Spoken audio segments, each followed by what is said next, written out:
Hi loves, it's Lacey and welcome back to our space. So today in our space we are going to be doing what I'm going to call a quickie craft.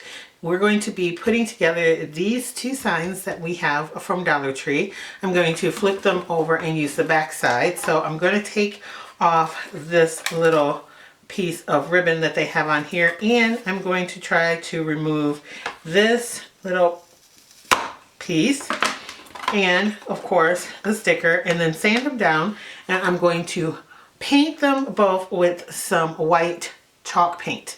After that we're going to decorate them really quick and have a quickie craft for you here on my channel.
And here is my final project, and this is, I have to say, really nice way to upgrade the Dollar Tree Easter eggs that they have. I'm not a big fan of glitter, so even though they were cute and they were fun and festive, this is something that is more my style. So this is a very quick thing to do. It took me about 35 minutes filming and doing all of this to put this together. The longest time was actually waiting for the acrylic paint to dry on the galvanized metal, and you have to be very careful with those because it will scratch off if you manipulate it a lot, and I am just going to have it sit somewhere so I don't have to worry about it. I suggest you use chalk paint, but I didn't have any chalk paint in the pink, and I really wanted pink, so I used what I had on hand. Now, as you saw, I changed what I was going to do to the smaller egg. I actually took the matting that I had to put on it from the placemat off, and don't worry, I'm going to be keeping that to use it for a future project. But the colors didn't match really well with me, so I decided I didn't want to use that. I also stopped myself from putting extra ribbon on and making my signature bow because I didn't think, for as pretty as this is, it needed that either. So you could probably do this in an afternoon sitting watching TV or anything for this craft. It doesn't take a lot. Instead of using fabric and felt, you could use craft paper, or you could cut up a gift bag, or you could use wrapping paper, which is my other trick that I like to do all the time. So that is it. I want to thank you guys so much for watching, for liking, and always sharing my videos. And if you are not a member here at Lacee Space, I don't know why not. Go ahead and smash that subscribe button, become a member, hang out with us for a while. We have a lot of fun here. We make a lot of cool things here. Also, if you like, you can follow me on Instagram. It's Lacee Space, the same way that it's spelled here. And I will catch all of you in my next video. Bye, loves.